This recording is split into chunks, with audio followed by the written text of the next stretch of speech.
Ya, kekecewaan ini tentunya membuat kita apa ya, agak sedikit terusik lah ya tadi malam.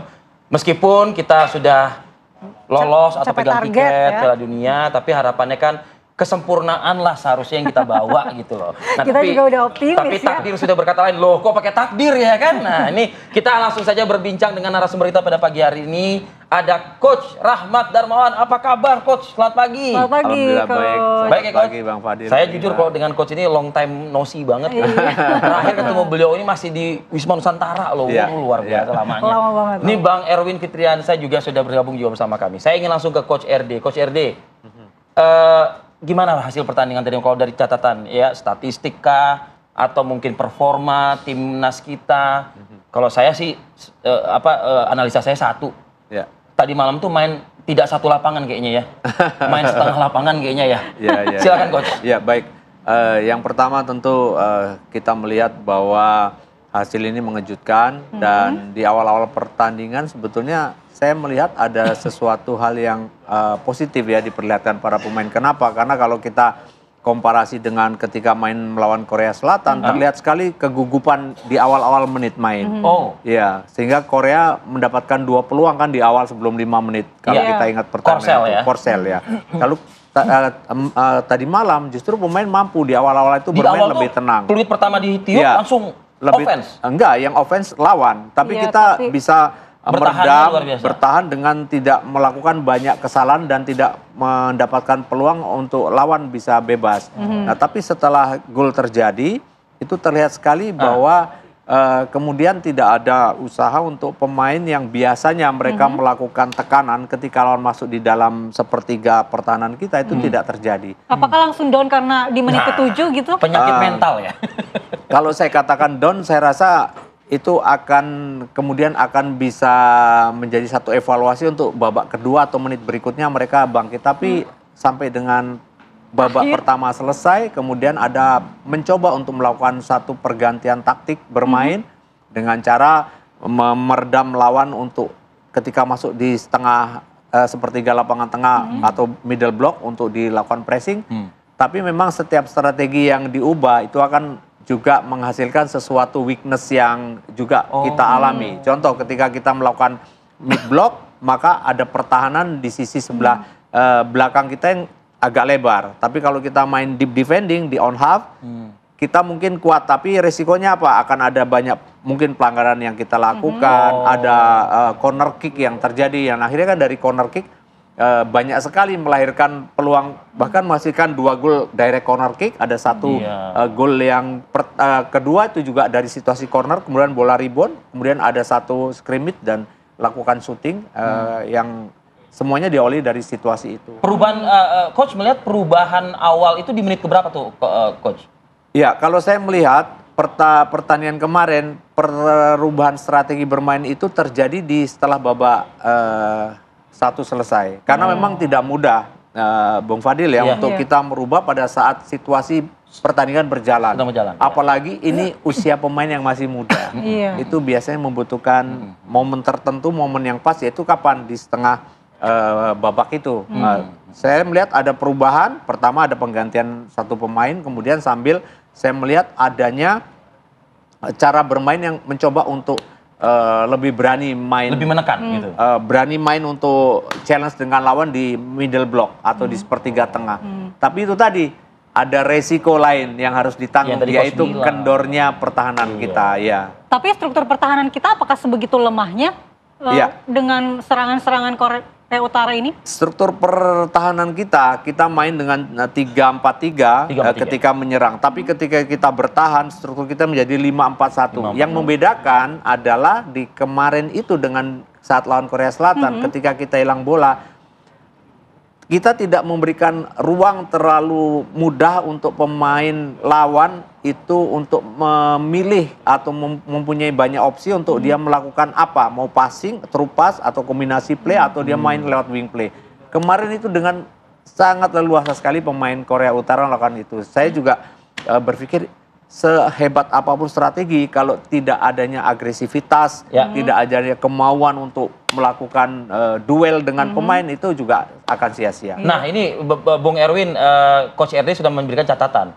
sepertinya Korea Utara sudah siap sekali menghadapi kita. Dari catatan Anda mungkin ya sebagai pengamat, apa yang membuat Korea Utara bisa gitu? Apakah memang mereka ada risetnya? Atau mereka mungkin juga ada preview match-nya sebelumnya gitu misalnya? Pasti Coach Nova juga melakukan hal itu. Saya Pasti, yakin ya. Pasti pelatih kalau sudah pertandingan kedua, ketiga, pasti kan juga lihat lawannya juga gitu kan ya. Siapa lawannya dan akan diriset. Saya yakin sekali itu. Tapi kan yang dilakukan oleh Korea Utara bisa kita katakan ya dengan hasil 0-6 ini, artinya mereka melakukan riset, mereka melakukan penelitian, preview, berhasil. Iya. Kita sudah melakukan itu, tapi tidak berhasil. Ya, sebenarnya gini, kalau dibandingkan di pertandingan pertama ini komparasinya sama-sama Korea, cuman selatan lawan utara ya. Yeah. Kalau Yaman sama Afghanistan, kalau menurut saya itu levelnya belum di level Korea Utara dan Korea Selatan, sehingga Gitu. kita bisa menang dengan cukup aman gitu ya. Yeah. Tapi kalau dikomparasi, sebetulnya kondisi yang terjadi di semalam itu mirip dengan waktu lawan Korea Selatan. Yeah. Ya, possessionnya kalah, possessionnya mirip sekali, 70 punya Korea Utara sama Korea Selatan tuh mirip ya. Passing yang dilakukan oleh Korea Utara dan Korea Selatan juga mirip sekali gitu ya, lebih unggul, jauh lebih unggul, 500 sekian gitu ya passing suksesnya, sementara Indonesia nggak sampai 200 gitu. Jadi artinya kondisi yang terjadi mirip, cuma bedanya Korea Selatan itu nggak terlalu klinis penyelesaiannya. Klinis itu ketika mereka mendapatkan peluang nggak langsung jadi gol gitu. Ya seperti yang Coach Rahmat bilang bahwa di 2 peluang awal di Korea Selatan mereka nggak jadi gol di menit-menit awal. Ketika Korea Utara kemarin di menit ke-7 sudah bikin gol, yang terjadi adalah ya kayaknya menjadi susah banget itu untuk main gitu ya. Ketika mendapatkan tekanan gak agresif, ketika mendapatkan bola cepat sekali hilangnya gitu. Dan itu terjadi sampai di menit-menit akhir gitu. Itu kenapa jadi susah banget kita bikin serangan balik? Saya pikir faktor pemain-pemain U17 ini juga sangat berpengaruh ya. Oh. Bagaimana kebetulan saya dulu juga pernah mengikuti pemain-pemain U17 bahwa pemain-pemain yang remaja menuju dewasa ini, soal stabilitas ini yang perlu dicari bagaimana mereka bisa stabil dari pertandingan satu ke pertandingan berikutnya itu. Apa sih, apalagi dari dalam jadwal yang ketat gitu ya. Goyah dia, bukan goyah, apa sih namanya itu istilahnya itu? Ya waktu kita remaja kan juga nggak bisa gitu kan menemukan kestabilan dalam waktu yang cukup lama di gitu sepak kan. bola Ya, U17 kayak gitu juga? Ya mirip juga seperti itu gitu ya. Waktu tim U17 masih dipegang Coach Iwan Setiawan, kebetulan saya juga sering meliput faktor sorotan, faktor dukungan, apalagi sekarang kan digital media semua juga pengaruh itu menurut Anda? Apakah terlalu euforia karena kita sudah menang? Ya mungkin juga ada pengaruhnya seperti itu. Tapi kan Coach Nova juga sudah berusaha untuk memproteksi kan ya. Kita lihat bagaimana Coach Nova nggak ada yang main medsos. Kalau ada yang main medsos out gitu. Saya pikir itu sudah usaha untuk memproteksi. Tapi kan dinamika dalam tim, terutama ketika menghadapi pertandingan-pertandingan penting dengan menghadapi lawan seperti Korea Utara semalam. Saya pikir itu juga cukup berpengaruh ya. Apalagi kalau sudah kena gol menit-menit awal dan lawannya seperti itu, kalah kayaknya mental. mau ngapain aja susah gitu kan ya. Kejadian seperti itu. Kalau istilah anak zaman Gen Z kena mental ya, kena mental jadinya. ya. Mungkin kita nanti ke Coach RD. Kalau kita lihat apakah pemain timnas U17 ini tidak cukup adaptif untuk menghadapi karakter dari pemain-pemain Korea Utara. Kita bahas nanti, kita jeda dulu Coach. Setelah jeda kita kembali.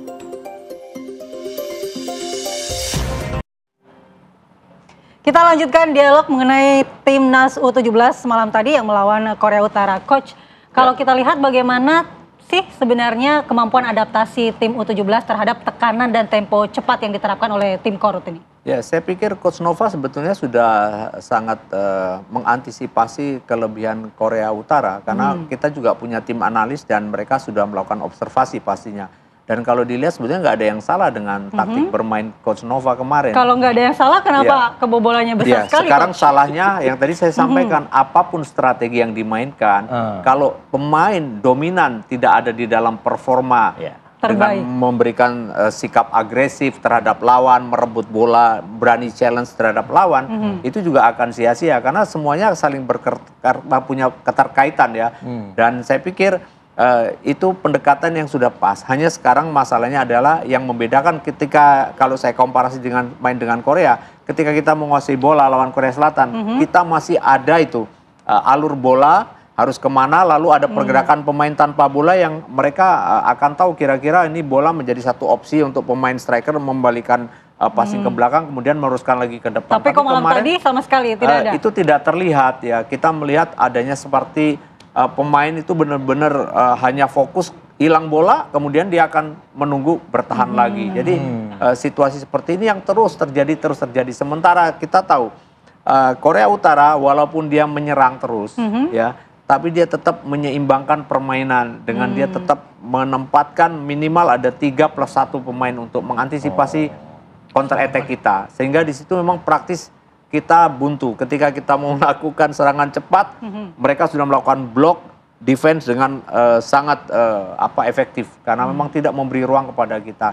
Jadi kalau dibilang adaptasi, saya pikir sudah ada adaptasi itu dengan juga mencoba merubah strategi babak kedua. Tapi saya melihat sekali lagi, apakah target kita menuju Piala Dunia sudah terrealisasi sehingga kemudian itu membuat rasa puas, kemudian secara tidak sengaja atau secara tidak disadari bahwa itu sebenarnya juga bisa mengganggu psikologi pemain, mempengaruhi itu performa. bisa mempengaruhi performa pemain tanpa disadari. Apa maksudnya jumawa gitu maksudnya? Tidak sama sekali tidak ada jumawa, tapi secara tidak langsung wah tugas rasanya kok sudah kita tercapai gitu. Jadi sepertinya itu yang mungkin bisa terjadi karena saya juga pernah merasakan bagaimana ketika habis menjadi juara di satu event tertentu kemudian saya main lagi sepertinya kita memang ini serius tapi keseriusan yang kita tampakkan itu juga akhirnya tidak bisa seperti ketika kita bermain seperti dalam pertandingan sebelumnya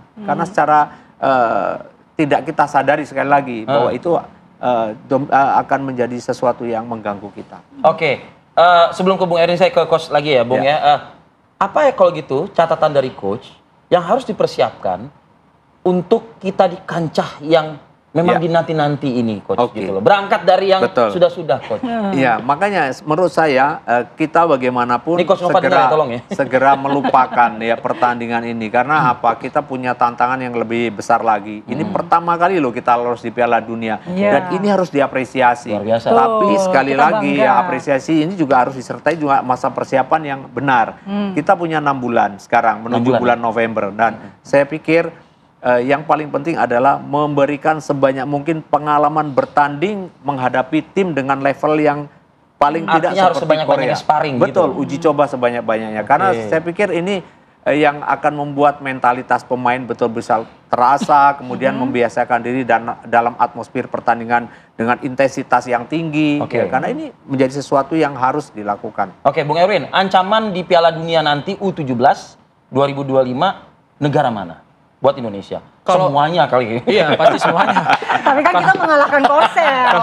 Kalau udah bicara Piala Dunia dan melalui babak kualifikasi atau babak Piala Asia, Piala Eropa ataupun kualifikasi dari zona lainnya ya pasti semua yang lolos pasti akan berat. Gitu. Mungkin spesifiknya pertanyaan saya tuh ke Anda tuh seperti ini. Kalau kita bicara soal timnas senior kita yang kemarin, kan kita kan satu grup sama siapa aja tuh Cina, terus Jepang, Bahrain, Australia. Nah, kalau Anda dan beberapa pengalaman mengatakan oke lah, nah ada istilah oke lah kalau Cina gitu kan, oke lah kalau Bahrain ya kan, tapi tidak dengan Jepang, Australia, Saudi ya, Arab gitu. Nah kalau untuk next ini siapa yang kira-kira mungkin oke lah, tapi yang harus dijaga negara ini, gitu. Tetap nggak ada clue sih. Nggak ada. Nggak ada clue karena sekali lagi Indonesia itu nggak ketemu tim sesama Asia gitu di Piala Dunia.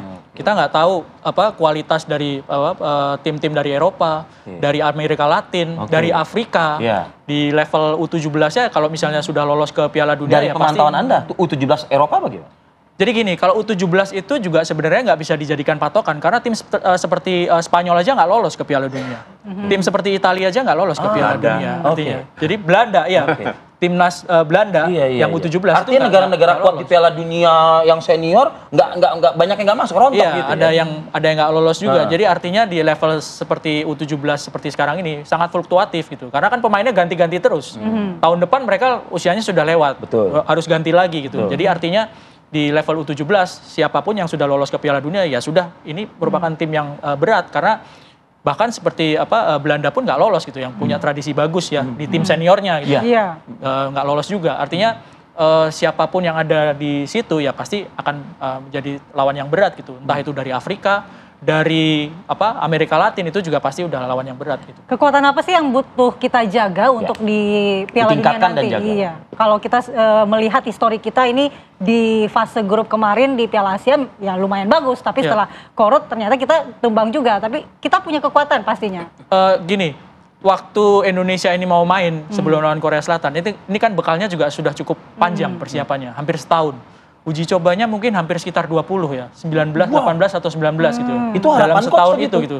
Untuk Tapi Piala kan, Dunia. iya, tapi kan gini, penampilan di Piala Asia ini kan menggambarkan bahwa persiapan seperti itu ternyata belum cukup untuk menghadapi turnamen dengan lawan seperti Korea Utara lah.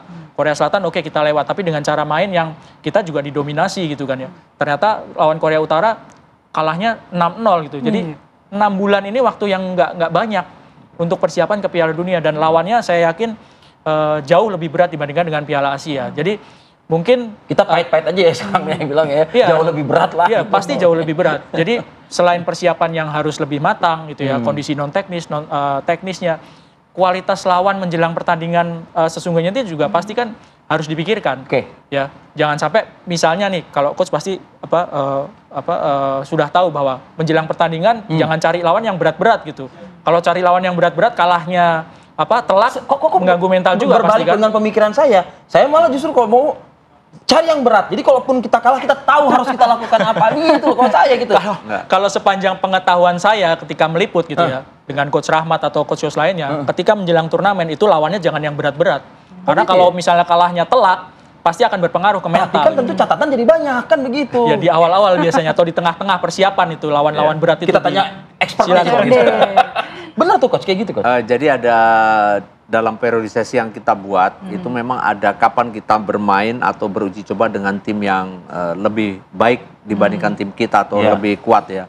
Tapi ada juga untuk kita kapan bertanding dengan tim yang levelnya di bawah kita. Apple to apple. Ya, jadi memang itu juga penting yang tadi disampaikan, membantu secara psikologi pemain untuk mengembangkan misalkan taktik bermain dengan sedikit tekanan yang mungkin bisa diperagakan dengan lebih baik. Itu salah satu contohnya. Itu biasanya dilakukan mungkin 2 minggu sebelum event itu dilaksanakan. Tapi kalau mungkin ada waktu 3 bulan sebelumnya, 2 bulan sebelumnya, 1 bulan sebelumnya, bahkan mungkin masih berani untuk kita menghadapi tim. Dan itu memang sebuah keharusan ya. Sekali lagi karena yang saya lihat Wajib yang lah, dibutuhkan oleh tim kita saat ini itu. Karena kenapa? Kenapa tadi disampaikan usia 17 ini 2 tahun lagi bisa berubah, dan ketika dia naik dalam usia 19 itu belum tentu nih semua pemain mayoritas akan bisa Ada di mengisi situ.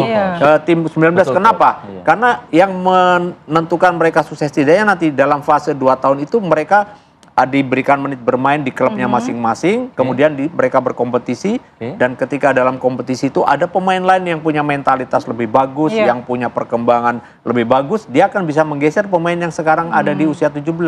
Jadi sekali lagi yang mematangkan mereka adalah kompetisi. Makanya penting untuk kita menggelar kompetisi dengan level yang baik. Nah, oleh karena itu sekarang kompetisi yang dengan intensitas seperti yang kita harapkan mungkin belum begitu dominan bisa mereka harapkan. Salah satunya mengatasinya adalah dengan beruji coba dengan itu ya. tim yang lebih kuat lagi. Kompetisi Oke, latihan bagus, uji terus. coba Iya. juga ada gitu. Betul. Tapi kompetisinya harus diliatin tuh kalau lagi ngundi gitu. Kita nggak bahas itu sih. Tapi sedikit mungkin coach, Ya. kalau kita lihat pertandingan malam tadi dan sebagai modal juga ke Piala Dunia, bagaimana soal mental dan kekuatan ya dari timnas U17? Karena kalau kata Arif Fadil, yang punya gingseng tuh Korea Selatan, tapi Korea Utara tuh kuat banget. Nuklir. Iya, soal kekuatan dan stamina kita seperti apa nanti? Ya, kalau kita bicara tentang endurance pemain ya, selama ini kan selalu orang akan menilai atau mengukurnya dengan bagaimana VO2 max para pemain kita, dengan bisa Cooper test, dengan blip test gitu. Tapi menurut saya nggak ada kok yang kalah kalau kita komparasi antara kekuatan kondisi fisik kita dengan pemain lawan gitu. Yang membedakan sekali lagi memang adalah ada banyaknya hal-hal yang mungkin ya tidak kita dapatkan dalam proses pemain ini berkompetisi. Itu mungkin kita masih harus, yang saya sampaikan, menambah lagi intensitas kompetisi untuk bisa sangat kompetitif lah. Kalau pilot tuh namanya jam terbang gitu ya coach? Ya, dan saya pikir ini yang menjadi sebuah pekerjaan rumah kita. Tapi sekali lagi apresiasi tetap harus kita berikan dengan memberikan motivasi kepada pemain-pemain muda. Sekali lagi, pemain muda ini lebih susah menghandle-nya karena itu tadi mengatur mereka dalam satu stabilitas permainan yang ideal itu yang belum dan sulit. Saya sendiri kadang-kadang juga merasakan kok ketika saya mengalami timnas 23 yang lebih dewasa pun seperti itu. Singkat catatan terakhir Anda, Bung Erwin. Ya harus tetap semangat ya, karena di Piala Dunia nanti tantangannya lebih berat. Harus tetap semangat, harus tetap fokus terutama, dan tetap terbuka terhadap kemungkinan untuk pemain baru masuk gitu ya. Satu lagi, ya itu tadi bahwa pemain ini harus tetap berkompetisi gitu. Karena kalau tanpa kompetisi nggak akan terasah gitu. Jadi jangan sampai mereka nggak terasah setelah Anda berharap masih Coach Nova? Ya dengan prestasi sekarang, apa alasannya kita untuk acungkan jempol untuk nggak mempertahankan Coach Nova? Saya pikir nanti mungkin akan polemik seperti timnas senior gitu ya. Ya kan? Kita bukan ngomporin sih. Baik, terima kasih Bung Erwin. Terima kasih Coach. Sama-sama untuk Anda ya Coach ya. Amin. Makasih. Oke, dan pemirsa, itu tadi perbincangan kita terkait dengan timnas U17, tapi kita akan jeda terlebih dahulu sebelum kembali dengan informasi-informasi viral untuk Anda.